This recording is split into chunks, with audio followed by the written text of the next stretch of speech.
আলহামদুলিল্লাহ ওয়াসসালাতু ওয়াসসালামু আলা রাসূলিল্লাহ ওয়া আলা আলিহি ওয়া সাহবিহি আজমাইন আম্মা বা'দ।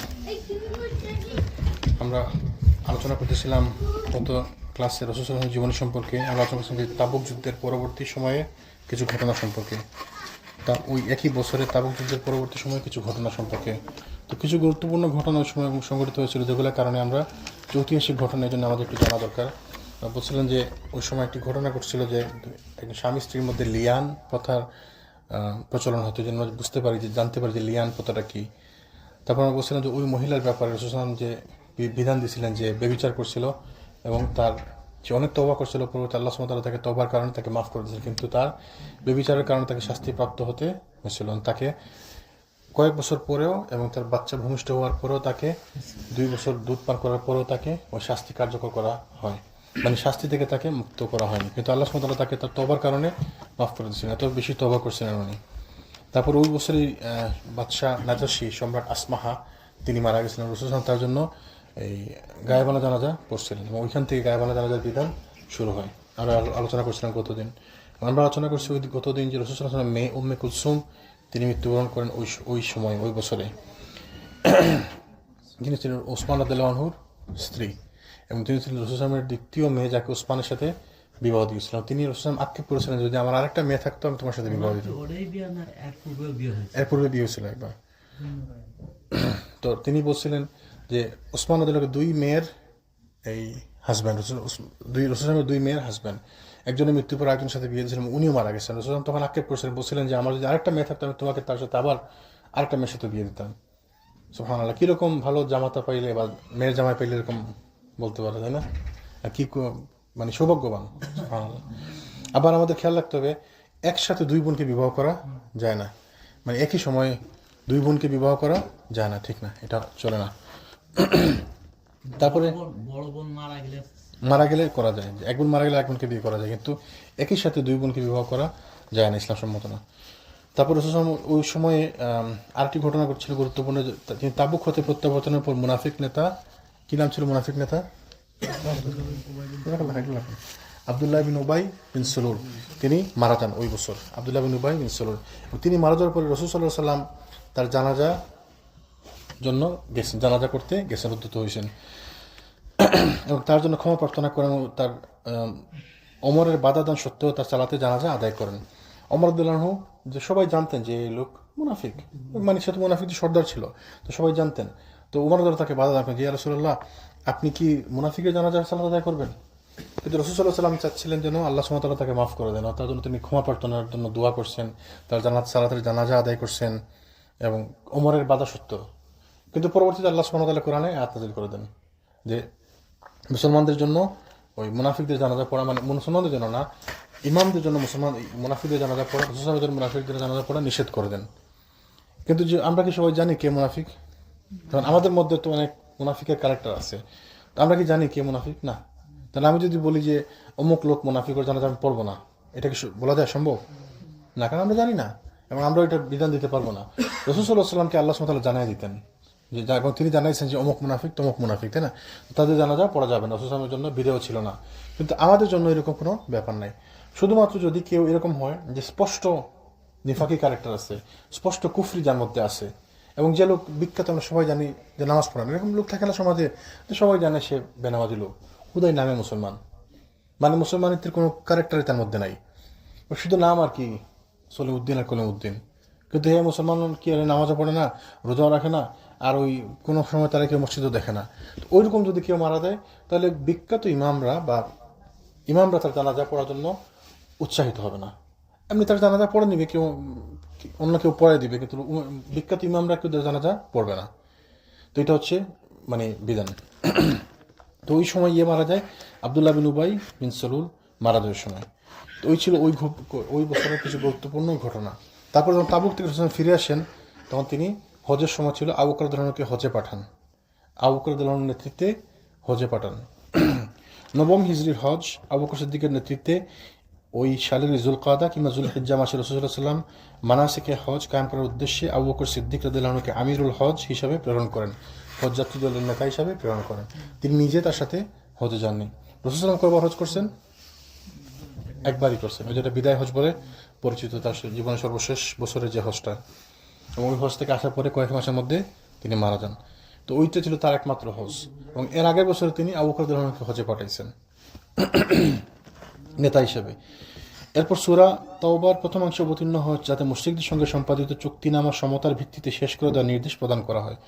ওই যে মুশরিকদের সাথে চুক্তি ছিল মনে আছে বায়াতের দোয়ানে, যে আমরা মারামারি করব না, আমরা, কিন্তু চুক্তি তো ভঙ্গে গেল, কারণ তারা চুক্তি ভঙ্গ করলো না। তারপরেও তাদের সাথে সমঝোতার যে চুক্তি ছিল কিছুটা, আল্লাহ সুবহানাহু ওয়া তাআলা কোরআনে নির্দেশ দিলেন যে আজকে এখন থেকে আর ওই চুক্তিগুলো সব বাতিল। তো আল্লাহ সুবহানাহু ওয়া তাআলা যেখানে নির্দেশ দিয়েছেন এখানে আর চুক্তি রাখার তো কোনো নিয়ম নাই, তাই না? তো তিনি রাসূল সাল্লাল্লাহু আলাইহি ওয়াসাল্লাম ততক্ষণে আবু বকর রাদিয়াল্লাহু আনহু ওই বের হয়ে গেছেন মক্কা থেকে, মানে মদিনা থেকে হজের উদ্দেশ্যে বের হয়ে গেছেন।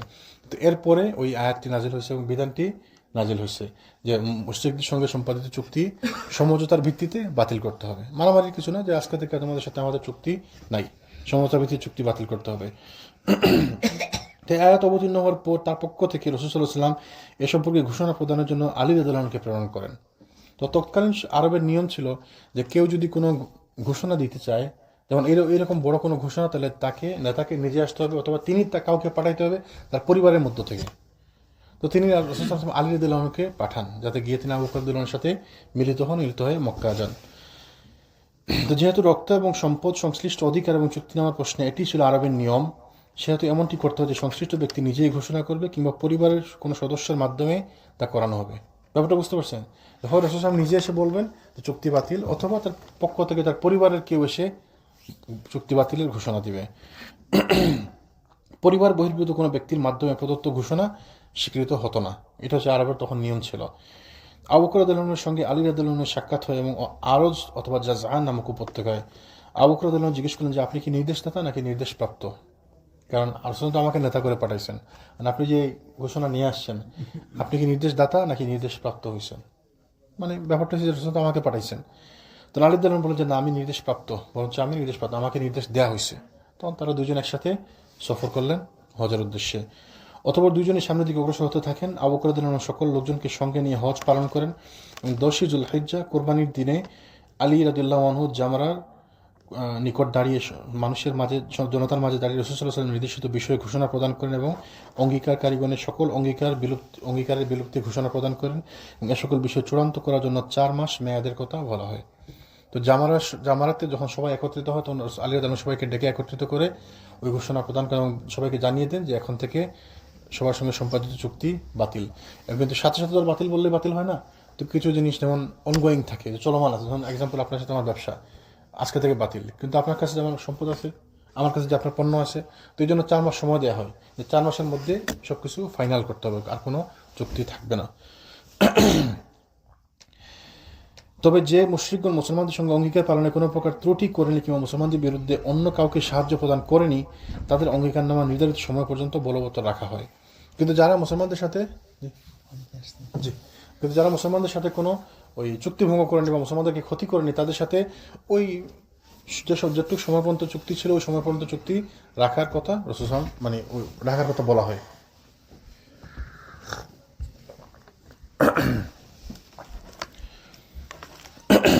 আবু বকর রাদিয়াল্লাহু আনহু একদল সাহাবায়ে কেরামের মাধ্যমে ঘোষণা প্রদান করেন যে আগামীতে কোনো মুশরিক কাবা ঘরে হজ করতে পারবে না এবং কোনো উলঙ্গ ব্যক্তি কাবা ঘর তাওয়াফ করতে পারবে না। এখন ওই সময় থেকে এখন তার মুসলমানরা আরবে বিজয়ী, মুসলমানরা যা বলবে ওইটাই নিয়ম। তো আবু বকর রাদিয়াল্লাহু আনহু ঘোষণা দেন যে এখন থেকে কোনো মুশরিক কাবা ঘরে জিয়ারতে আসতে পারবে না, আর কেউ উলঙ্গ হয়ে কাবা ঘর তাওয়াফ করতে পারবে না। এরা কিন্তু উলঙ্গ হয়ে কাবা ঘর তাওয়াফ করতো, কেন জানেন? কারণ পোশাক পবিত্র না, কাবা ঘরকে তাওয়াফ করবো, তাহলে অপবিত্র পোশাকে কেমনে তাওয়াফ করবো? তাই জন্য আমরা পবিত্র অবস্থায় তাওয়াফ করবো। তো পবিত্রতা কি? তো কাপড় খুলে, ব্যাককেল কাপড় খুলে পবিত্রতা, মানে আমাদের তো হারাম ইনকাম, তো আমাদের কাপড়ও হারাম, তাহলে হারাম কাপড় করে আমরা কাবা ঘর তাওয়াফ করতে পারবো না। তো কাপড় খুলে তারা তাওয়াফ করতো উলঙ্গ হয়ে, মানে কিরকম ব্যাককেল। তো ততদিন পর্যন্ত বিধান ছিল, যেহেতু মক্কা মুসলমানদের আন্ডারে ছিল না, মুসলমানরা এই রাষ্ট্র ক্ষমতা ছিল না মক্কার জন্য, তো নির্দেশ করা মানে তাদেরকে বাধ্য করা যায় না। এখন যেহেতু মুসলমানদের রাষ্ট্র ক্ষমতায় আছে, তারা বলেন যে এখন থেকে আর উলঙ্গ অবস্থা কাবা ঘর তাওয়াফ করা যাবে না। তো এখান থেকে কি বোঝা গেল? এই দেশে যদি অনেক কিছু শিরিক বেদাত চলতে থাকে, বেদাত না, শিরিক এবং শয়তানি চলতে থাকে, যেমন ধরেন আমরা হ্যালোইন পালন করি না কিন্তু ওরা করে, তা আমি কি ওদেরকে বাধা দিতে পারবো? না। আইনগত কোনো অধিকার আমার নাই, আর শরিয়ার দিক থেকে আমার কোনো ওই অথরিটি নাই। আমি বুঝাইতে পারবো, আমি বলতে পারবো যে এটা খারাপ। আমার কাছের লোক যারা আছে, বন্ধু বান্ধব যারা আছে, বা কারোর সাথে আমার ভালো সম্পর্ক থাকে ওই ইহুদি খ্রিস্টানদের মধ্যে, তাদেরকে আমি বুঝাইতে পারবো। বাট আমি তাদেরকে বলতে পারবো আজকে থেকে এটা বন্ধ। এটা বলতে পারবো কখন? যখন আমি এই রাষ্ট্রের মালিক থাকবো, মুসলমান এই রাষ্ট্রের মালিক থাকবে, ইসলাম এই রাষ্ট্রের ক্ষমতায় থাকবে, তখন বলা যাবে। তো এখন আমি ক্রিসমাস পালন করব না, কিন্তু আমি আরেকজনকে বাধা দিতে পারবো না। সে করতেছে নন মুসলিমকে, নন মুসলিম সে মুশরিক ইহুদি খ্রিস্টান যারা করতেছে করুক, এরা আমার এটার জন্য আমাকে আল্লাহ জিজ্ঞেস করবেন না। তো আমি ওইটা নিয়ে টেনশন করে লাভ নাই। তো অনেকে জিজ্ঞেস করে, হ্যাঁ আপনারা যে খালি ওইটা বলুন, এটা সৌদি আরবে তো এটা চলে, তো সৌদি আরবের ব্যাপারে কি আল্লাহ আমাকে জিজ্ঞেস করবে? বলে না এটা মানুষজন খুব কমনলি, হ্যাঁ আপনারা এটা করেন, ওটা সৌদি আরবে তো এটা ঠিকই চলে। তো সৌদি আরবের ব্যাপারে কি আল্লাহ আপনাকে বা আমাকে জিজ্ঞেস করবে? সৌদি আরবের ব্যাপারে আল্লাহ জিজ্ঞেস করবে সৌদির শাসকদেরকে। আবার এই সমস্ত সময় আমাদের কেয়ারফুল থাকতে হবে। কিছু বিধান আছে রাষ্ট্রীয় ক্ষমতা, এটা রাষ্ট্রীয় ক্ষমতার মাধ্যমে এটা কার্যকর করা লাগে। তো সেটা যদি আমি আপনি দায়িত্ব নিয়ে নিই, তাহলে হবে কি সমাজে ইমব্যালেন্স হবে, তখন একটা সমস্যা সৃষ্টি হবে, ফেতনা তৈরি হবে। তখন শাসকদের বিচার আর সাধারণ মানুষের বিচার কিন্তু সেম না। কিয়ামতের দিনে শাসকদের বিচার আলাদা হবে এবং সাধারণ মানুষের বিচার আলাদা হবে। তো শাসক তার শাসনের জন্য জবাবদিহি করবে, এবং শাসকের জবাব বিচার কঠিন দেখে আল্লাহ রাসূল কি বলছেন একটা হাদিসের মধ্যে, যে আরশের ছায়া তোলা যে 7 প্রকার ব্যক্তি ছায়া পাবে, তার মধ্যে এক প্রকার হচ্ছে যারা শাসক, ন্যায়পরায়ণ শাসক, যারা উত্তমভাবে শাসন করতে পারছে, আল্লাহ রাসূলের বিধান মেনে শাসন করতে পারছে। এই জন্য শাসন কার্য কঠিন জিনিস, নেতাগিরি, নেতৃত্ব, শাসন কার্য কঠিন জিনিস। তো এই শাসককে আমার তাকে বলা বকাবকির দরকার নেই। তো সুন্নত কি হচ্ছে, সুন্নাহ কি, যে আমি যদি আপনি ধরেন শাসনকর্তা এই দেশের প্রধানমন্ত্রী, প্রেসিডেন্ট বা রাজা বাদশাহ, আপনি ভুল করতেছেন, আপনাকে আমি সরাসরি বলবো এটা ইসলামের বিধান না, এটা সালাফদের নিয়ম না, নীতি না। আমি আপনাকে পার্সোনালি গিয়ে আপনাকে পরামর্শ দিব, পার্সোনালি গিয়ে আপনাকে অ্যাডভাইস করব। যদি আপনি শুনেন তো শুনলেন, না শুনলে আপনার সাথে মারামারি করার কিচ্ছু নাই। আমি মনে মনে ঘৃণা করব। যদি আমার সামর্থ্য থাকে আমি আপনাকে বলবো, মুখ দিয়ে বলবো। যদি সামর্থ্য না থাকে তাহলে আমি চুপ থাকবো। আর আমি যদি আপনার সাথে সরাসরি শত্রুতা করতে যাই, তাহলে সমাজে ফিতনা সৃষ্টি হবে, সমস্যা সৃষ্টি হবে। আপনার বিচারের জন্য আল্লাহ আমাকে ধরবে না। তো আমার যদি জ্ঞান থাকে যে আমি বুঝতে পারি জিনিসটা খারাপ হইতেছে, আমি আপনাকে বলতে হবে, অথবা যে আপনাকে বলতে পারে তার কাছে গিয়ে তাকে দিয়ে আপনাকে বলাইতে হবে, বাস ওইটুকু আমার ক্ষমতা, আমি এটুকু করতে পারবো। কিন্তু আমরা শাসককে কাফির ঘোষণা করি, তাই না? শাসকের রক্তকে আমরা হালাল করে দিই, যে তাকে আমরা খুন করতে পারবো, তার বিরুদ্ধে আমরা দাঁড়াই যাই, সংগ্রাম করি, আন্দোলন করি, এগুলা চলবে না, ইসলামে এগুলা নিষেধ। মার্কার এখানে আছে, একটা জানি না কাজ করবে কিনা। পার্মানেন্ট মার্কার হইলে এখানে নাই, ওই রুমে আছে। বোর্ডে এটা মনে বোর্ডে একটা দেখেন, ইরিজেবল না, ড্রাই ইরিজ, এটা দেখেন, টেস্ট করে নেন।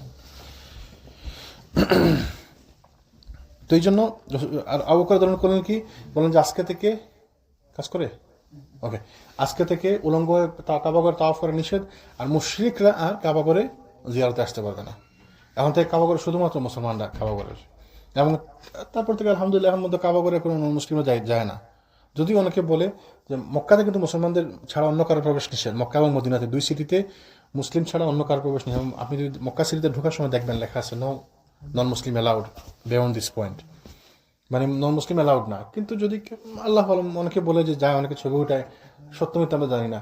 আর যদি করেও যায় সেটা আমাদের ব্যাপার না, সেটা আমাদের কিছু করার নাই, আমার আপনার দায়িত্বে না, আমরা এটা অথরাইজ না, আমাদের এটা কোনো আল্লাহ সুবহানাহু ওয়া তাআলা আপনাকে জিজ্ঞেস করবে না।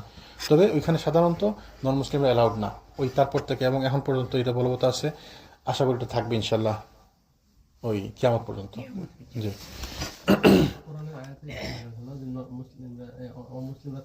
জি না, অমুসলিম থাকতে পারে, এমনকি ওই কিয়ামতের আলামত প্রকাশিত হওয়া পর্যন্ত মক্কা মদিনাতে মুনাফিকরা পর্যন্ত টিকতে পারবে না। রাসূল সাল্লাল্লাহু আলাইহি ওয়াসাল্লাম বলতে হাদিসের মধ্যে, যখন দাজ্জাল আসবে, দাজ্জাল শুধু 2 সিটিতে প্রবেশ করতে পারবে না, মক্কা এবং মদিনাতে।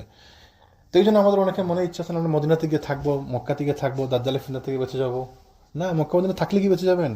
অত সহজ না। মদিনা কি করবে? মদিনা যখন দাজ্জাল আসবে তখন মদিনাতে ভূমিকম্প হবে, 3 বার ভূমিকম্প হবে, কঠিন ভূমিকম্প হবে। তো আপনার আমার যারা মদিনাতে থাকবো, আমরা ইচ্ছা আছে থাকা, তো যদি মনের মধ্যে যদি নিফাক থাকে, ইমান যদি দুর্বল থাকে, তো যখন ভূমিকম্প হবে আপনি মদিনা থেকে বের হয়ে যাবে, না না না মদিনা ধ্বংস হয়ে যাবে, বের হয়ে যাও তাড়াতাড়ি করে বাড়িঘর থেকে বের হয়ে মদিনা শহর থেকে বের হয়ে আসুন, তখন দাজ্জালের খপ্পরে পরে পড়বেন। বেনামাজির ওখানে যাওয়া ঠিক না। তখন মদিনাতে কাফির মুশরিক তো পরের কথা, বেনামাজি ওখানে যাওয়া ঠিক না। কারণ এই জায়গাগুলোর তো যেমন পবিত্র এবং পবিত্রতার একটা কঠিন ভার আছে, ভার বহন করার মতো আপনার কোয়ালিটি থাকতে হবে। মানে আপনি মক্কাতে থাকতে চান কিন্তু আপনি বিড়ি খান, আপনি মক্কাতে থাকতে কিন্তু আপনি নামাজ পড়েন না, কেন? আপনি থাকতে চান কারণ আমি দাজ্জালের ফিতনাতে বাঁচবো। বাঁচবেন না তো, ইমান না থাকলে আবার কিসের ফিতনা থেকে বাঁচা? আপনার তো ইমান নাই, আপনার ইমান দুর্বল, আপনি নামাজ পড়েন না। তাহলে আপনি যদি না না, পুলিশের ব্যাপারটা ভিন্ন। পুলিশদের তো তারা পরে পড়ে, এরা তো পাহাড় হাতে কাজে নিয়োজিত। একদল পরে পরে আরেকদল পরে, কিন্তু পরে জামাত করে। আপনাকে দেখছেন, আমি দেখছি, আপনারা হয়তো অনেকে দেখছেন যে এরা কিন্তু পরে জামাত করে। জি, তাদের তো অথরাইজ, তারা তো পাহারা দিবে, আর সবাই যে জামাত পড়ে। এবং এটা বিধান আছে যে আমি ধরেন এখানে আমরা ইয়ের মধ্যে আছি, এটা সংখ্যাযুক্ত অবস্থায় আছি, কেউ আমাদেরকে আক্রমণ করতে পারে, অ্যাটাক করতে পারে, তাহলে আমরা যুদ্ধ অবস্থায় তো এমনিতেই অর্ধেক পড়বেন। আর এমনিই ধরেন আমরা চাইলে এখানে কয়েকজনকে পাহারাদার রাখতে পারবো, মুসলমান পাহারাদার। তো নামাজ শেষ, পরে এরা নামাজ পড়বে, আমরা পাহারা দিব, এরা নামাজ পড়বে, তাই না? এটা নিয়ম আছে, এটা বিধান আছে না। কিন্তু মক্কা মদিনাতে সিকিউরিটি দরকার আছে। একসাথে 20, 30, 40 লক্ষ লোক নামাজ পড়তেছে, এটা সিকিউরিটি দরকার আছে। এবং পুলিশ যদি না থাকতো, আল্লাহ সুবহানাল্লাহ, তারা মক্কাতে গেছেন দেখছেন, পুলিশ থাকাতেই কত কঠিন অবস্থা। এরা কত মানে মানুষকে রুডলি মানুষকে ইয়ে করে, জায়গা ঠিকঠাক করে দিয়ে শৃঙ্খলা মেনটেন করে। আর যদি পুলিশ না থাকতো তাহলে যে কি অবস্থা হইতো। এটা টাইম তো এখানে কয়েক হাজার পুলিশ কাজ করে মক্কাতে মদিনাতে কয়েক হাজার পুলিশ কাজ করে একটা টাইম। যদি পুলিশ না থাকতো তাহলে কি যে কঠিন অবস্থা হইতো, সুবহানাল্লাহ। তো এই ঘোষণা ছিল মূর্তি পূজার জন্য শেষ অশনি সংকেত। অর্থাৎ এরপর থেকে মূর্তি পূজার কোনো সুযোগই থাকলো না, যে মূর্তি পূজা করবে বা মুশরিকরা এখানে থাকবে বা তাদের শিরক বজায় রাখবে, এইটার আর কোনো সুযোগ থাকলো না। মানে পুরোপুরিভাবে এটা ওই কাবাগর থেকে এবং তার আশেপাশ থেকে পুরোপুরিভাবে উচ্ছেদ করা হলো। রাসূল সাল্লাল্লাহু আলাইহি ওয়াসাল্লাম পরিচালনায় সংগঠিত বিভিন্ন যুদ্ধ অভিযান এবং সৈনিক মহোদ্যম সম্পর্কে সঠিকভাবে অবহিত হওয়ার পরে যুদ্ধের পটভূমি, পরিবেশ, পরিচালনা, নিকট এবং সুদূর প্রসারী প্রভাব প্রতিক্রিয়া এবং ফলাফল সম্পর্কে নিরপেক্ষ দৃষ্টিকোণ থেকে যিনি বিচার বিশ্লেষণ করবেন, তাকে অবশ্যই স্বীকার করতে হবে যে রাসূল সাল্লাল্লাহু আলাইহি ওয়াসাল্লাম তিনি সর্বযুগের সর্বশ্রেষ্ঠ সমর বিশারদ এবং সমর নায়ক। তো যারা রাসূল সাল্লাল্লাহু জীবনী বিশ্লেষণ করবে বা এই যুদ্ধগুলো যারা বিশ্লেষণ করবে, বা এই যে তার বিভিন্ন অভিযান তিনি গেছেন, গাজওয়া, সারায়া, সাহাবীদেরকে পাঠাইছেন মানে নেতা বানায়, এই সমস্ত অভিযান যদি কেউ বিশ্লেষণ করতে, বুঝতে হবে যে রাসূল সাল্লাল্লাহু আলাইহি ওয়াসাল্লাম থেকে ভালো বড় কোনো সমর বিশারদ পৃথিবীতে কোনোদিন কেউ আসে নাই আর আসবেও না। আমরা ইনশাল্লাহ এই ব্যাপারে একটু আলোচনা করবো যে কীভাবে তিনি মানে আমার অনেক শিক্ষা আছে আমাদের জন্য এখানে, যে নেতাগিরি শুধু দেশের জন্য না, নেতাগিরি শুধু রাষ্ট্রের জন্য না, যুদ্ধকালীন সময়ে, যুদ্ধের মধ্যেও এবং যুদ্ধের ব্যাপারে যে আমাদের ইসলামী বিধানগুলো আমরা এখন জানতে পারবো ইনশাল্লাহ। আমরা একটু আলোচনা করবো এই ব্যাপারে। যুদ্ধ করার সময় আমাদেরকে কী কী ফলো করতে হবে, যুদ্ধে যখন যায় কেউ কী কী ফলো করতে হবে, মুসলমানদের সাথে নন মুসলিমদের পার্থক্য আমরা এখানে আলোচনা করবো ইনশাল্লাহ। শুধু তাই নয়, তার সমর আদর্শ ছিল সকল যুগের সকল সমন্বয়কের অনুসরণ এবং অনুকরণযোগ্য সর্বোত্তম আদর্শ। এই জন্য দেখবেন যে মুসলমানরা ইতিহাসের শুরু থেকে নিয়ে এখন পর্যন্ত মুসলমানরা যত জায়গায় শাসন করছে ওই জায়গাতে শান্তি বিরাজ করে। মুসলমানরা যত জায়গাতে বিজয় অংশগ্রহণ মানে অর্জন করছে ওই সমস্ত জায়গাতে শান্তি বলবৎ হয়েছে। সাহাবিরা যখন যেখানে গেছে বা পরবর্তীতে সালাফরা যখন যেখানে গেছে বিজয় অর্জন করছে, বা পরবর্তীতে খলিফাদের সময় বা রাজা বাদশাদের সময় মুসলমানরা যেখানে বিজয় অর্জন করছে ওইখানে তারা মুসলমানরা কোনো ধ্বংসাত্মক কার্যক্রম চালায়নি। কেন চালায়নি? কারণ এটা ইসলামের নির্দেশ।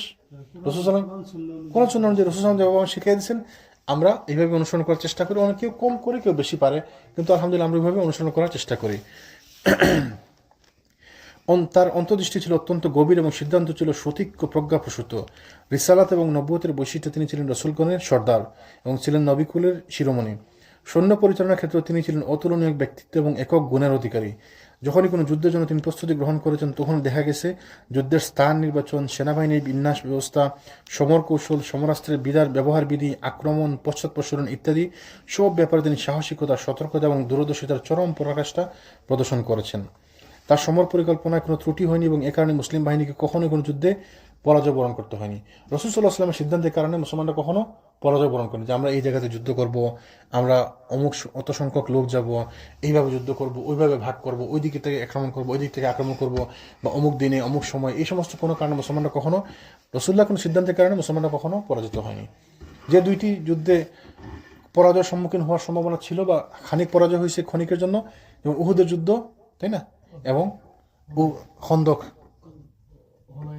হুনাইনের যুদ্ধে, যে এই দুটো যুদ্ধে, হুনাইন এবং উহুদের যুদ্ধে কি হয়েছিল, যে তারা রাসূল সাল্লাল্লাহু আলাইহি ওয়াসাল্লামের কথা শোনেনি।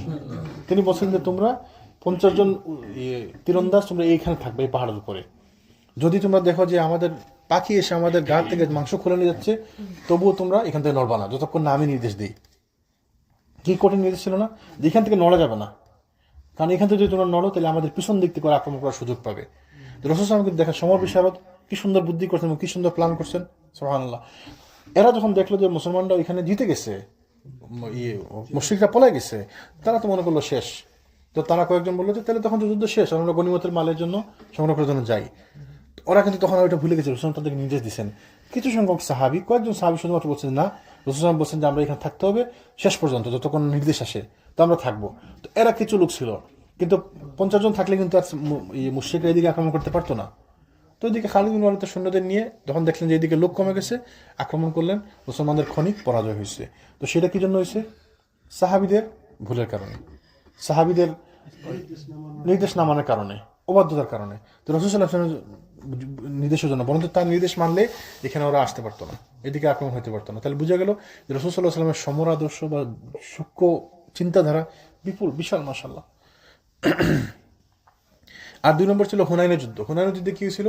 রাসূল সাল্লাল্লাহু আলাইহি ওয়াসাল্লাম যখন সবাইকে নিয়ে যাচ্ছিলেন, তখন গিরিপথের মাঝখানে ছোট্ট সরু গিরিপথে উপর থেকে যখন আক্রমণ করছে, মুসলমানরা ভয়ে চারদিকে পলায়ন করছে। কিন্তু তখন রাসূল সাল্লাল্লাহু আলাইহি ওয়াসাল্লাম ছিলেন একা, তার সাথে আমরা দিন আলোচনা করছিলাম, এক বর্ণনার সাথে মাত্র 9 জন বা 12 জন সাহাবীদের সাথে ছিলেন, তাই না? তার সাথে ছিলেন 9 জন বা 12 জন মাত্র সাহাবী। পরবর্তীতে আরেক বর্ণনা আসে তার সাথে 60 জন বা 80 জন সাহাবী তার সাথে ছিলেন। তো দেখেন শুধুমাত্র তিনি এবং কিছু গুটি কয়েক সাহাবী ছাড়া বাকি সবাই পালিয়ে গেছে। তখন মুসলমানদের একটি ক্ষণিক পরাজয়ের সম্ভাবনা তৈরি হয়েছিল। তো সেটা কি জন্য হয়েছে? মুসলমানরা হতচকিত হয়ে গেছে, হঠাৎ করে বিব্রত অবস্থায় পড়ছে, হঠাৎ করে পালিয়ে গেছে। কিন্তু পরবর্তীতে যখন তিনি তাদেরকে ডাক দিচ্ছেন, তার সবাই চলে আসছে। তো দেখেন রাসূলের কথা না মানার কারণে বা তার সিদ্ধান্তের কারণে কিন্তু পরাজয় হয় নাই, বা তার সিদ্ধান্তের কারণে পরাজয়ের মুখোমুখি হওয়া লাগে নাই। তো এই জন্য রাসূল সাল্লাল্লাহু আলাইহি ওয়াসাল্লাম তার বুদ্ধি সিদ্ধান্তগুলো ছিল আলহামদুলিল্লাহ উত্তম, সবসময় উত্তম ছিল। এবং তিনি ওই আমাদের সবার জন্য, বা যারাই কোনোদিন যুদ্ধ করছে বা যুদ্ধ অভিযানে কোনোদিন যাবে, আমাদের সবার জন্য এটা একটি নির্দেশনা, একটি মানে গাইডলাইন, হুদা।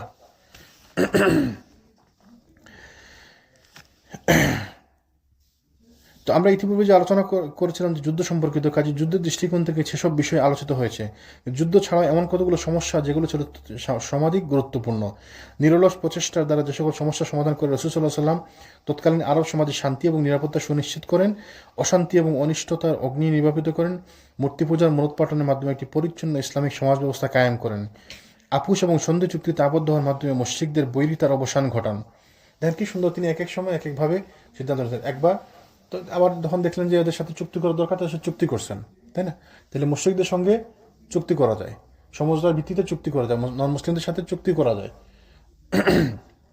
তিনি চুক্তি করছেন, আমাদেরকে দেখাইছেন যে এইভাবে করা যায়, চুক্তির মাধ্যমে শান্তিতে থাকার ব্যবস্থা করা যায় ক্ষণিকের জন্য, মানে কিছু সময়ের জন্য। তাছাড়া যে সকল সংগ্রামের মাধ্যমে তিনি প্রকৃত মুসলিম এবং মুনাফিকদের সম্পর্কে অবহিত হন এবং তাদের ষড়যন্ত্র এবং ক্ষতিকর কার্যকলাপ থেকে মুসলিমদেরকে মুক্ত রাখতে সক্ষম হন। যখন তিনি আল্লাহ সুবহানাহু ওয়া তাআলার পক্ষ থেকে নির্দেশপ্রাপ্ত হয়েছেন যে ওই মসজিদটাকে ভেঙে দিতে হবে, তারা মসজিদ নামে যে ঘর তৈরি করছিল বিভেদের জন্য, এটা ভেঙে দিচ্ছেন। তা দেখেন মসজিদকে তিনি ভেঙে দিচ্ছেন। তো আমরা শুনলেও মনে হতে পারে যে তিনি মসজিদ ভেঙে দিচ্ছেন। এখন কেউ যদি বলে যে আপনি গিয়ে মসজিদটা ভেঙে দিলাম, কীরকম খারাপ শোনাবে না? কিন্তু রাসূল তো এইটাও করে গেছেন আমাদেরকে দেখানোর জন্য, বোঝানোর জন্য যে এটা ইসলামের জন্য, ইসলামের খাতিরে কিছু জিনিস করা লাগে, এবং তিনি ওইগুলো করছেন এবং আমাদেরকে শিখিয়ে দিচ্ছেন, দেখাই দিচ্ছেন। একটা জিনিস মাথায় রাখতে হবে, যখন যাকে দায়িত্ব দেওয়া হয়, কেউ যখন কোনো নেতৃত্বের আসনে বসে, যদি সে তার নিজের ইচ্ছাতে না বসে, আল্লাহ সুবহানাহু ওয়া তাআলার পক্ষ থেকে তার জন্য সাহায্য আসে, চিন্তার মাধ্যমে, বুদ্ধির মাধ্যমে, তার বিচক্ষণতার মাধ্যমে আল্লাহ সুবহানাহু ওয়া তাআলা তাকে সাহায্য করেন। রাসূল স্পষ্ট বলছেন যে কেউ যদি নেতৃত্ব চেয়ে নেয়, তাহলে তাকে তার উপর সাপোর্ট করা হলো, তাকে তার প্রতি সাপোর্ট করা হলো। আর কেউ যদি নেতৃত্ব না চেয়ে নেতৃত্ব প্রাপ্ত হয়, তাহলে আল্লাহ সুবহানাহু ওয়া তাআলা তাকে সাহায্য করেন। তো এই জন্য দেখবেন যে অনেক সময় নেতাদের সিদ্ধান্তকে মেনে নিতে হয়, আপাত দৃষ্টিতে মনে হয় যেন এটা মনে হয় ভুল সিদ্ধান্ত, কিন্তু তার সিদ্ধান্তের মধ্যে আল্লাহ সুবহানাহু ওয়া তাআলা বরকত দেন, এবং সে যে সিদ্ধান্ত নিয়েছে সেটাতে আল্লাহ সুবহানাহু ওয়া তাআলার পক্ষ থেকে রেজামন্দি আছে। এই জন্য নেতার কথা মানতে হয় অনেক সময়। এবং অনেক সময় দেখবেন যে একটি কঠিন অবস্থার মধ্যে আমরা আসি, 2-3টা রাস্তা আছে, যদি সবাইকে সিদ্ধান্ত নিতে দেন, তাহলে কিন্তু এক একটা রাস্তা, এক একজন এক দিকে যাইতে চাইবে, তাহলে কে কোন দিকে যাবে? তো ওই সমস্ত অবস্থায় নেতার কথা মানতে হবে। আর নেতার কথা মানবে, সবাই মিলে যদি ভুল রাস্তায় যায়, সেইটার মধ্যেই বরকত আছে। সবাই মধ্যে মিলে যদি ভুল হতে যায়, নেতা তার মানে বিচক্ষণতার বুদ্ধিমতো তার জ্ঞান সম্মতভাবে সে সিদ্ধান্ত নিবে, কোরআন সুন্নাহ মোতাবেক সিদ্ধান্ত নেওয়ার চেষ্টা করবে। বাকি যদি ভুল হয় আল্লাহ সুবহানাহু ওয়া তাআলা ওই জন্য তাকে ক্ষমা করে দেবেন ইনশাআল্লাহ। অধিকন্তু বিভিন্ন যুদ্ধে শত্রুদের সঙ্গে মুখোমুখি মোকাবেলায় লিপ্ত হয়ে বাস্তব দৃষ্টান্ত সৃষ্টির মাধ্যমে এত যুদ্ধ অভিজ্ঞ এবং শক্তিশালী বাহিনী হিসেবে মুসলিম বাহিনীকে তিনি তৈরি করে দিয়েছিলেন যে পরবর্তীকালে এ বাহিনী ইরাক এবং সিরিয়ার ময়দানে বিশাল বিশাল পারস্য এবং রোমক বাহিনীর সঙ্গে সংঘর্ষে লিপ্ত হয়ে তাদের শোচনীয়ভাবে পরাস্ত করার পর তাদের বাড়িঘর, সহায় সম্পদ, বাগ বাগিচা, ঝর্ণা এবং ক্ষেত খামার থেকে বিতাড়িত করেন এবং নিজেদের অধিকার প্রতিষ্ঠা করেন। সুবহানাল্লাহ। তিনি রাসূলুল্লাহ অনেক বাহিনী তৈরি করে গেছিলেন, না এদের যুদ্ধ অভিজ্ঞতা ছিল, না এদের অস্ত্র ছিল, না তাদের কোনো মানে তাদের যে খুব বেশি কোনো ট্রেনিংও ছিল না, অস্ত্র ছিল না, আর যে খুব শক্তিশালী ছিল এমনও না, কিন্তু তিনি তাদেরকে ইমানের নূরের মাধ্যমে তাদেরকে এমনভাবে তৈরি করে গেছেন, এই লোকগুলাই পরবর্তীতে এই সিরিয়া ওই কি পারস্য সাম্রাজ্যকে ধ্বংস করে দিছে, রোমান সাম্রাজ্যকে পুরা ধ্বংস করে দিছে। সুবহানাল্লাহ। তো এই সমস্ত লোকেরাই এদের কারণে তাহলে মুসলমানরা কখনো যুদ্ধ করে না, মুসলমানদের যুদ্ধ কখনো হয় না সংখ্যার ভিত্তিতে, মুসলমানদের যুদ্ধ হয় না শক্তির ভিত্তিতে, মুসলমানদের যুদ্ধ হয় ইমানের ভিত্তিতে। আপনার ইমান মজবুত আছে, আল্লাহ সুবহানাহু ওয়া তাআলা আপনাকে সাহায্য করবে। তো সাহায্য তো আল্লাহর পক্ষ থেকে আসবে। তো এমনও তো হয়েছে যে 30,000 লোক নিয়ে গেছে রাসূলুল্লাহ সাল্লাল্লাহু আলাইহি ওয়াসাল্লাম, ওরা শোনা গেছিল যে রোমানরা তাবুক যুদ্ধে 1.5 লক্ষ সৈন্য তৈরি করতেছে, ওরা তো আসেই নাই, ভয় পেয়ে চলে গেল, তাই না? তো আবার আপনি যদি আপনার ইমান মজবুত থাকে, আল্লাহ সুবহানাহু ওয়া তাআলা সাহায্য করেন, আল্লাহ সুবহানাহু ওয়া তাআলার পক্ষ থেকে সাহায্য আসে। এবং মুসলমানরা যখন সবাইকে শিখাই দিয়েছেন, যখনই মুসলমানরা কোনো জায়গাতে বিজয় অর্জন করছে, তারা ওদের ক্ষেত খামার ধ্বংস করেনি, ও কারণে গাছপালা কর্তন করেন, যদিও গাছপালা কাটার নির্দেশ আছে প্রয়োজনের খাতিরে। ধরুন আপনি অস্ত্র তৈরি করবেন, বাড়িঘর তৈরি করবেন, তো এইগুলোর জন্য নির্দেশ আছে, কিন্তু অপ্রয়োজনে এমনি কোনো জায়গায় গেলাম আর গাছপালা সব ধ্বংস করে দিলাম, সব জ্বালিয়ে পুড়ে ছারখার করে দিলাম, এটা ইসলামে অ্যালাউড না। এবং যেটা করতো কিন্তু অন্যান্য শাসক গোষ্ঠী। এবং আপনি যদি ইতিহাস ঘাটেন দেখবেন যে স্পেশালি মঙ্গোলিয়ানরা, তাতাররা যখন যেখানে গেছে ওরা জ্বালিয়ে পুড়িয়ে ছারখার করে দিয়েছে সব কিছু। ওদের কাজ ছিল এটা, কোনো জায়গায় গেলাম, দখল করলাম, জ্বালিয়ে পুড়ে সব ছারখার করে দিলাম। বাগদাদে 20 লাখ মানুষকে, প্রায় 20 লাখ মানুষকে হত্যা করছে। এবং বলছে মাসের পর মাস ওই ফোরাত নদীর পানি লাল ছিল মানুষের রক্তের কারণে। এত ধ্বংস করছে মুসলমানদের। ওই যে এখানে বইপত্র ছিল, লাইব্রেরি পুরা, মানে মাসের পর পুরা নদী খাল পুরা ব্লক হয়ে গেছিল, এরকম অবস্থা ছিল। এত বেশি অত্যাচার করছে এরা। অথচ মুসলমান এরা কিন্তু আত্মসমর্পণ করছিল। তখনকার যে বাগদাদের প্রধান যে ছিল, খলিফার নেতৃত্বে মানে ওই দায়িত্বপ্রাপ্ত যে লোক ছিল মুসলমানদের, সে কিন্তু আত্মসমর্পণ করছিল, বাগদাদের লোকেরা আত্মসমর্পণ করছিল। কিন্তু এরা মিথ্যা কথা বলে আত্মসমর্পণ মানে মেনে নেওয়ার অভিনয় করে ভিতরে ঢুকে সবাইকে হত্যা করে দেয়। কোনো প্রয়োজন ছিল না। মুসলমানরা কিন্তু এটা করে না। মুসলমানরা করে আত্মসমর্পণ করে, বরং মুসলমানদের নীতি ছিল রাসূল সাহাবীদেরকে শিখাইছেন কি, সাহাবীরা যখন কোনো জায়গায় যেতেন, কোনো অঞ্চলে যুদ্ধ করতে যেতেন, তাদেরকে আগে দাওয়াত দিতেন, দিনের দাওয়াত দিতেন। সাহাবীরা কি করতেন, বা ওই মুসলমানরা করতেন কি, তাদের পক্ষ থেকে 1, 2 বা 5 জনকে একটা প্রতিনিধি দল পাঠাতেন শাসকের কাছে, ওই এলাকার প্রধানের কাছে ইসলামের দাওয়াত দেওয়ার জন্য, এবং বলতেন যদি তোমরা সমঝোতার ভিত্তিতে আত্মসমর্পণ করো তাহলে তোমাদের সাথে আমাদের কোনো শত্রুতা নাই। এবং এরকম অনেক হয়েছে, অনেক দিয়ে তারা বলছেন যে তোমরা তোমাদের এলাকার মালিক থাকবা, তোমাদের দায়িত্ব তোমাদের কাছে থাকবে, তোমরা আমাদেরকে কর জিজিয়া দিবা আর শান্তির সাথে বসবাস করো, তোমাদের জান মাল নিরাপত্তা আমাদের। দাওয়াত দিতেন তারা এটা। যেমন আমরা বলছিলাম যে রিবি বিন আমর, তিনি গিয়ে বলছিলেন রুস্তমের কাছে, খোড়া লোক গেছেন এবং তাকে দাওয়াত দিয়েছেন, তো বললো যে তোমরা এখানে কেন আসছো? তিনি বলছেন যে আমরা আল্লাহ সুবহানাহু ওয়া তাআলার জন্য, আল্লাহর দ্বীনের দাওয়াত পৌঁছানোর জন্য তোমার কাছে আসছি, মানুষকে আল্লাহর বিধানের দিকে ফিরে নিয়ে যাওয়ার জন্য, আল্লাহর দাসত্বের দিকে ফিরে নিয়ে যাওয়ার জন্য, মানুষের দাসত্ব থেকে বের করে আল্লাহর দাসত্বের দিকে ফিরে নিয়ে যাওয়ার জন্য। এভাবে তারা দ্বীনের দাওয়াত দিতেন। যখন তারা অনেক জায়গায় মেনে নিত, যদি মেনে নিত তাহলে সমঝোতার ভিত্তিতে শেষ হয়ে গেল, কোনো যুদ্ধ হইল না। কিন্তু নন মুসলিমরা এটা করতো না। তারা যেখানে যেত তারা অত্যাচার, অনাচার, লুট, মার, ধ্বংস, ধর্ষণ, মানে একদম পুরো শেষ করে দিত সবকিছু। এইটা ইসলামের বিধান না, ইসলাম এটা শিক্ষা দেয় না। এবং মুসলমানরা যারা হকপন্থী, মুসলমানরা যারা শাসক গোষ্ঠী যারা ছিল, তারা কখনো এটা করেনি। অনুরূপভাবে রাসূল সাল্লাল্লাহু আলাইহি ওয়াসাল্লাম যে সকল যুদ্ধের মাধ্যমে হিজরতের কারণে ছিন্নমূল মুসলমানদের আবাসভূমি, চাষাবাদযোগ্য ভূমি ও কৃষি ব্যবস্থা, অন্যান্য বৃত্তিমূলক কর্মকাণ্ডের মাধ্যমে আয় উপার্জনহীন শরণার্থীদের জন্য উত্তম পুনর্বাসনের ব্যবস্থা করেন। তিনি রাসূল যখন যেখানে গেছেন, যুদ্ধ করছেন, ওই এলাকার লোকদের জন্য তিনি আয় উপার্জনের ব্যবস্থা করছেন, চাষাবাদের ব্যবস্থা করছেন, তাদের জন্য থাকার ব্যবস্থা করছেন, পুনর্বাসনের ব্যবস্থা করছেন। এবং এইটি হয়েছে মুসলমানরা পরবর্তীতে আব্বাসী খেলাফত যদি দেখেন, ওসমানীয় খেলাফত যদি দেখেন, মুসলমানদের খেলাফত যদি দেখেন, যখন যে জায়গায় বিজয় অর্জন করছে ওই এলাকাকে মুসলমানরা আবাদ করছে। চাষাবাদের যোগ্য করে তুলছে, ব্যবসাপাতি উন্নতি করছে, মানুষের বসবাসের ব্যবস্থা করেছে, পুনর্বাসন ব্যবস্থা করে দিছে, মানে উন্নতির পর উন্নতি হয়েছে, একের পর এক মানে হিউজ উন্নতি হয়েছে। আগে যেরকম ছিল তারা আজ থেকে আরো অনেক উন্নতি হয়েছে। তো এটা ছিল মুসলমানদের ক্রাইটেরিয়া, ইসলামের ভালো দিক এটা। রাসূল এটা শিখিয়ে দিচ্ছেন, এবং যখনই মুসলমান এটা অনুসরণ করছে আল্লাহ সুবহানাহু ওয়া তাআলা তাদেরকে বিজয় দিচ্ছেন। এসব করতে গিয়ে তিনি বিধি বহির্ভূত কোনো ব্যবস্থা, অন্যায় কিংবা উৎপীড়নের পথ অবলম্বন করেননি। এই যে একটি গুরুত্বপূর্ণ ব্যাপার, যে কোনো হালাল লক্ষ্য অর্জনের জন্য হারাম পথ উপার্জন করা যায় না, হবে না, ঠিক না। ব্যাপারটা খেয়াল করেন, হালাল লক্ষ্য উপার্জনের জন্য হারাম পন্থা অবলম্বন করা চলবে না। অনেকে এটা বলতে পারে যে আমি সালাত কায়েম করব, গণতন্ত্রের মাধ্যমে ক্ষমতা যাই না, গিয়ে করি না, অসুবিধা কি? না, এটা চলবে না। আল্লাহ তো আপনার জন্য আপনাকে দায়িত্ব দিয়ে দেন না যে আপনাকেই দিন প্রতিষ্ঠা করে ফেলতেই হবে। আপনি দিন প্রতিষ্ঠা না করলে দিন প্রতিষ্ঠা হবে না, এমন তো না, তাই না? আপনি আপনার চেষ্টা করে যাবেন। বাকি তো দিন প্রতিষ্ঠা করা মালিককে আল্লাহ সুবহানাহু ওয়া তাআলা। আল্লাহ সুবহানাহু ওয়া তাআলা যাকে পছন্দ করবেন তাকে দিয়ে আল্লাহ দিন প্রতিষ্ঠা করাবেন। আমরা সবাই চেষ্টা করতেছি, কিন্তু কাজ কাকে দিয়ে করাবেন আল্লাহ? কার কাজকে আল্লাহ কবুল করবেন আল্লাহ সেটা ভালো জানেন। তিনি তার যাকে ইচ্ছে, যাকে তার পছন্দ তাকে দিয়ে করবেন। আমরা সবাই দিনের কাজ করব, সবাই দিন প্রচারের কাজ করব, তাই না? কিন্তু কার প্রচারকে আল্লাহ বরকতময় করে দিবেন, বরকতমণ্ডিত করে দিবেন, সেটা আল্লাহ সুবহানাহু ওয়া তাআলার ইচ্ছা, তাই না? তা আমরা ওই চিন্তা করে লাভ নাই যে আমাকে দিন প্রতিষ্ঠা করতেই হবে। আমরা চেষ্টা করব দিন প্রতিষ্ঠার জন্য, এবং এই জন্য আমাকে ক্ষমতা যেতেই হবে। বা ধরেন আমরা আমেরিকাতে আছি না, আমাদেরকে এখন এক কাজ করতে হবে। যদি আমেরিকাতে এই শিরিক উঠাইতে হয় তাহলে আমাদের রাষ্ট্র ক্ষমতা যেতে হবে। একটু আগে বললাম না, যে রাষ্ট্র ক্ষমতা যেতে হলে আমাদেরকে এই এই কাউন্সিলম্যান হইতে হবে, তারপরে আমাদেরকে কংগ্রেসম্যান হইতে হবে, তারপরে আমাদেরকে সিনেটর হইতে হবে, তারপরে আমাদেরকে প্রেসিডেন্ট ইলেকশন করতে হবে, আমাদেরকে দল বানাইতে হবে, ইসলামিক দল বলে একটা দল বানাই দিতে হবে। না, এটা ইসলামের বিধান না তো। গণতান্ত্রিক উপায়ে আপনি ক্ষমতায় গিয়ে খেলাফতের মাধ্যমে দেশ শাসন করবেন, মানে নববী পদ্ধতিতে শাসন করবেন না, এটা তো নিয়ম না। আপনি কাজ করতে যাবেন, আপনি দাওয়াতি কাজ, আমরা সবাই দাওয়াতি কাজ করব। মানুষকে তৈরি করার জন্য চেষ্টা, মানে চেঞ্জ করার জন্য চেষ্টা করবো আমরা। মানুষ যখন চেঞ্জ হবে তখন অটোমেটিক সিস্টেমও চেঞ্জ হবে। আর এই রোডে যাওয়ার সময় এই ক্ষমতাতে যাওয়ার সময় এলজিবিটি কত কিছু মেনে নিব আমরা, সবকিছু হালাল করে নিব। কেন? আমাদেরকে যাইতে হবে। এখন যদি আমাকে গণতন্ত্র ঘোষণা করতে হয়, আমাকে যদি একটি দল করতে হয়, তাহলে দলের মধ্যে আমাকে নারী কোটা রাখতে হবে, পুরুষ কোটা সমান রাখতে হবে, এলজিবিটিকিউ কোটা রাখতে হবে, এই কোটা ওই কোটা, এদের মেনে নিতে হবে, এদেরকে সুযোগ দিতে হবে। আবার যদি আমি এদেরকে সুযোগ না দিই, বক্তব্যের মানে মঞ্চে বসার সুযোগ না দিই সমানভাবে, তাহলে আমি দল করতে পারবো না। তো এত কিছু আমরা মেনে নিব কেন? যে আগে যাই, ক্ষমতায় যাই, তারপরে হালাল করবো না। হালাল লক্ষ্য উদ্দেশ্যের জন্য হারাম পন্থা অবলম্বন করে নিষিদ্ধ, চলবে না। যদি হইতো তাহলে রাসূল সাল্লাল্লাহু আলাইহি ওয়াসাল্লাম কিন্তু ওরা বলছিল যে তুমি এক কাজ করো, তুমি কি মক্কার ক্ষমতা চাও, তোমাকে ক্ষমতা দিলাম। তো তিনি তো চাইলেই পারতো যে এক কাজ করে, ক্ষমতা নেই আজকে, কালকে বলবো যে দাঁড়াও, আর ক্ষমতা আগে যাই, তারপর তোমাদেরকে শেষ করে ফেলবো। এটা তো করেননি তিনি।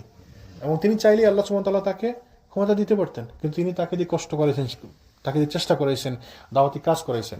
তাহলে খেয়াল রাখতে হবে, মূল কথা হচ্ছে হালাল লক্ষ্য উদ্দেশ্যে যাওয়ার জন্য হারাম পন্থা অবলম্বন করা যাবে না। যে হারামের মাধ্যমে হালালে যাওয়া, এটা করা যাবে না। অনেক সময় মনে হইতে পারে, অনেক সময় বলতে পারে, না আমার তো উদ্দেশ্য ভালো, কিন্তু তাহলে আপনার পন্থা কি খারাপ হইতে হবে? না, হালাল পন্থাই করতে হবে, হালাল উদ্দেশ্য থাকতে হবে, হালাল পন্থাও থাকতে হবে, তাই না?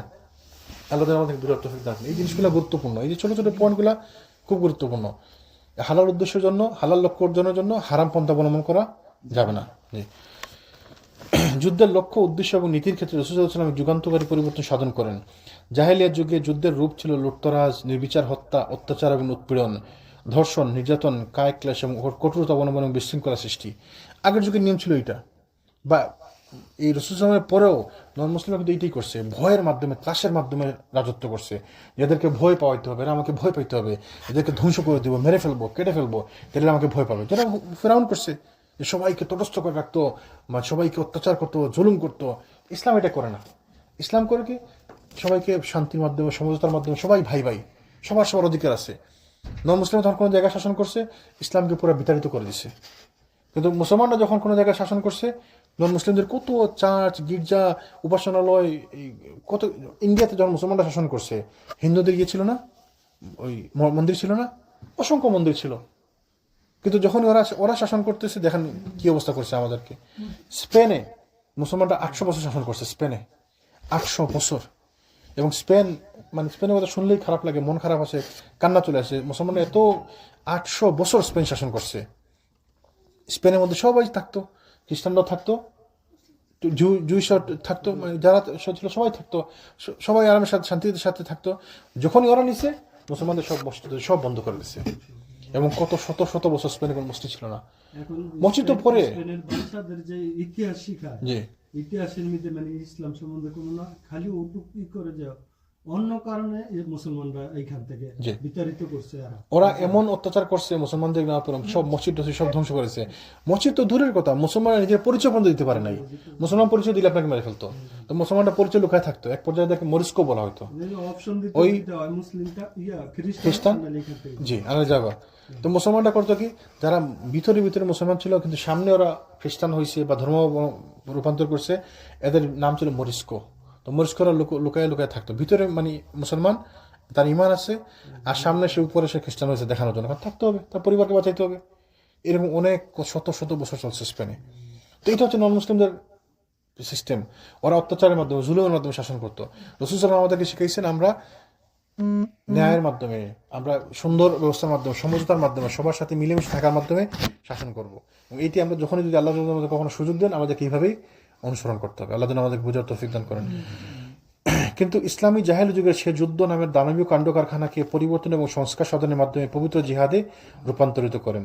জিহাদ হচ্ছে অন্যায় এবং অসত্যের মূলোৎপাটন করে ন্যায়সঙ্গত এবং যুক্তিসঙ্গত উপায়ে সত্য প্রতিষ্ঠার জন্য সংগ্রাম। তাহলে আমরা যদি কোনো দেশ দখল করি বা দেশ শাসন করি বা দেশ বিজয় অর্জন করি, তাহলে আমাদের উদ্দেশ্য কি?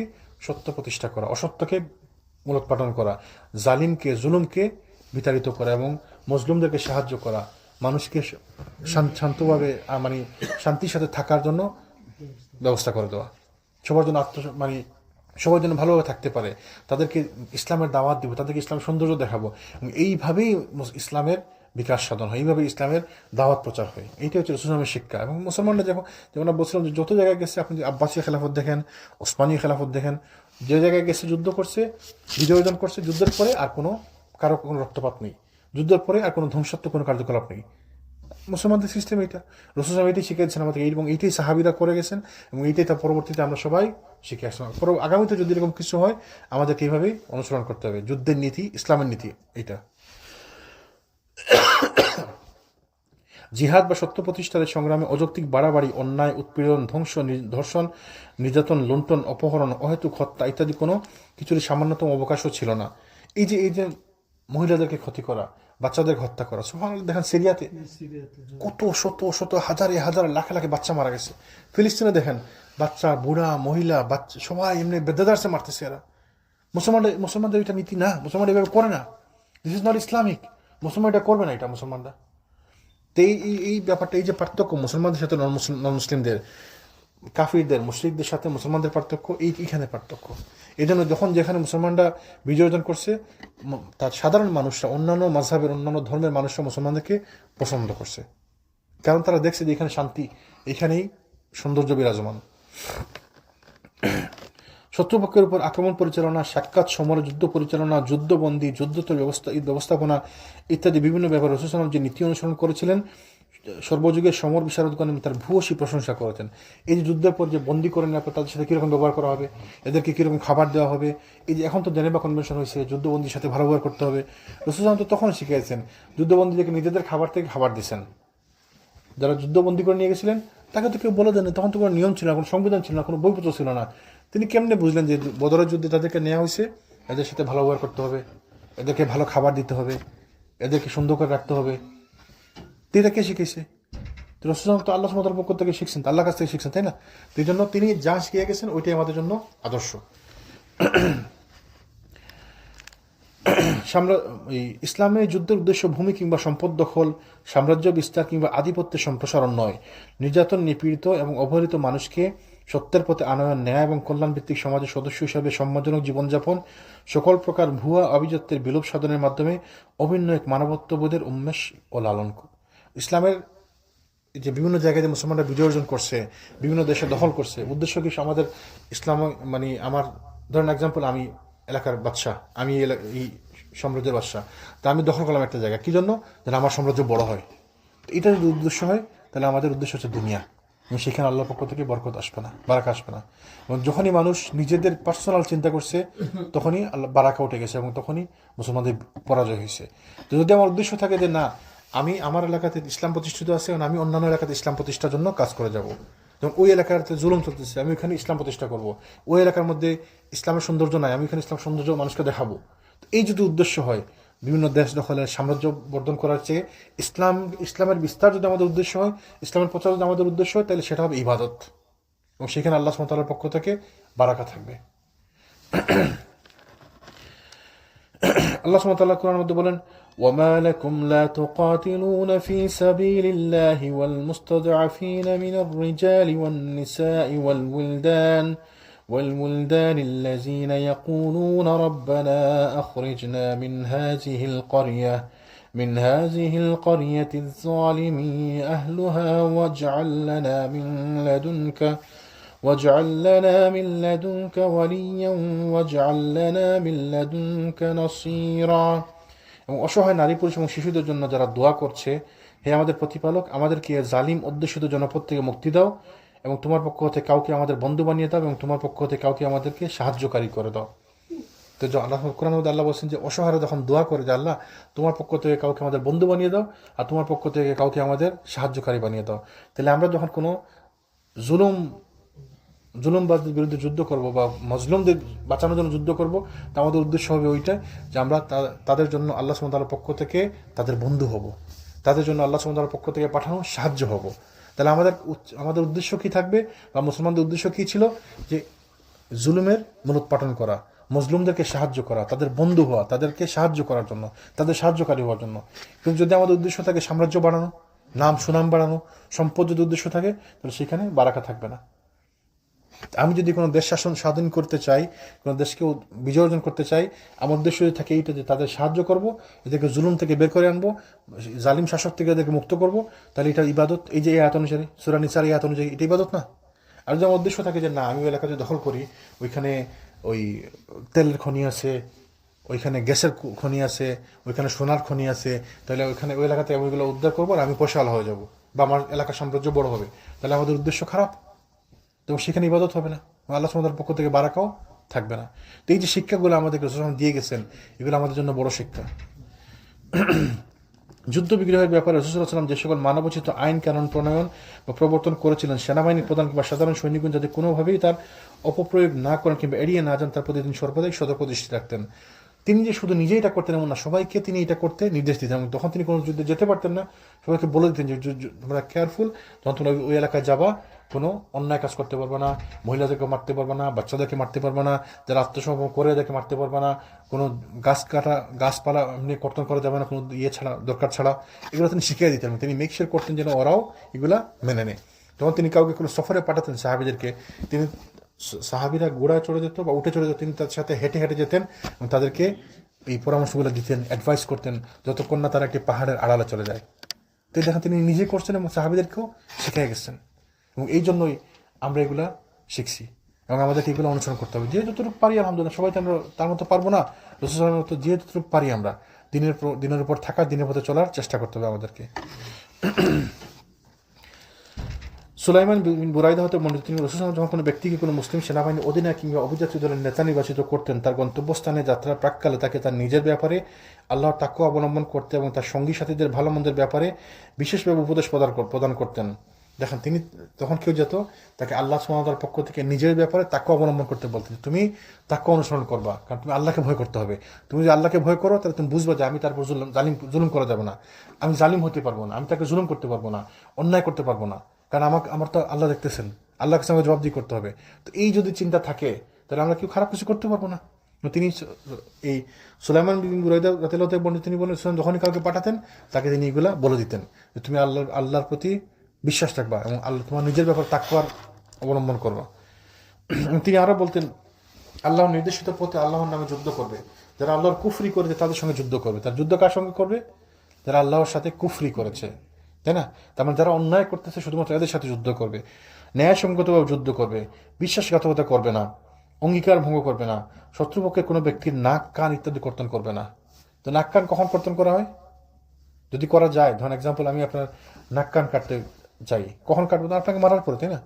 তো মারার পরে মৃতদেহের উপরে এই যে খারাপ আচরণ করা, এটা ইসলামে নিষিদ্ধ। যেমন নন মুসলিমরা যেটা করছে, করে এবার দেখাইছে যে নাক কাটা, কান কাটা। ওই হিন্দ হিন্দ বিনতে আবু সুফিয়ান, না হিন্দ বিনতে, ওই যে কি বলে, আবু সুফিয়ানের স্ত্রী ছিল, কিন্তু মেয়ে ছিল হচ্ছে কার? Utba, Utba. তো তারা এটা করছে যে মুসলমানদের নাক কান কর্তন করছে, কিন্তু ইসলামে নিষিদ্ধ। ইসলাম এটা বলেছেন যে এটা করা যাবে না, কারণ নাক কাটা, কান কাটা, এই যে অঙ্গহানি করা, এগুলো নিষিদ্ধ ইসলামে।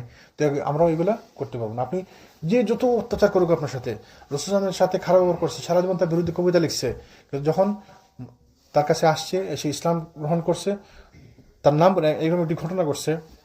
তার নাম ছিল কাব, এক লোক সাহাবি ছিল পরে, কাব। তো কাব ছিল কবিতা লেখক, সে ইয়েমেনে এক জায়গায় থাকতো এবং কবিতা লিখতো রসুলের বিরুদ্ধে, এবং খুব খারাপ খারাপ কবিতা লিখতো। তো সে, তাকে যখন বলা হলো তুমি এক কাজ করো, তো মুসলমান সবাই তো সব দিকে সব মুসলমান হইতেছে এখন, আর রসুল তো তার বিরুদ্ধে যারা দোয়া করতো, কবিতা লিখতো, এদেরকে তো মক্কা কি অবস্থা করছেন তুমি শুনছো, তো তোমার কিন্তু অবস্থা হবে, তুমি এক কাজ করো, যাও মুসলমান হয়ে যাও, মদিনায় যাও, তার কাছে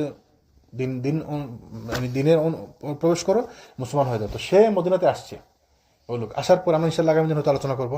আসার পরে সে রসুলের কাছে গেছে, কি বলছে, ইয়া রাসূলুল্লাহ, অমুক অমুক লোক এই আপনার বিরুদ্ধে এই কাজ করতো। তখন সে অনুশোচনা বোধ করতেছে এবং সে মুসলমান হতে চাইতেছে, এবং সে মুসলমান হয়ে গেছে। তা আপনি কি তাকে মাফ করবেন?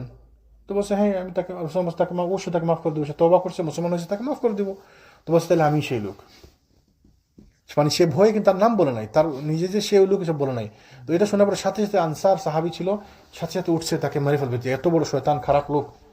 রসুল বলছে না, সে ইসলাম গ্রহণ করছে, সে তওবা করছে, তাকে মাফ করে দেওয়া হয়েছে, শেষ।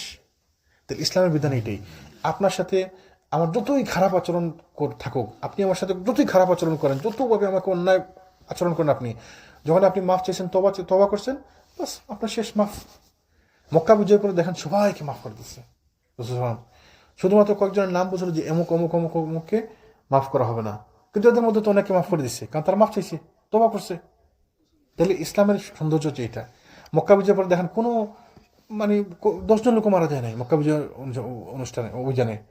কেন? কারণ তারা আত্মসমর্পণ করছে, তারা তাদেরকে মারা হয় নাই। অন্যান্য কোনো দল যদি হইতো, অন্যান্য কোনো ধর্মের লোক যদি হইতো, একদম পুরা মেরে সাফ করে দিত।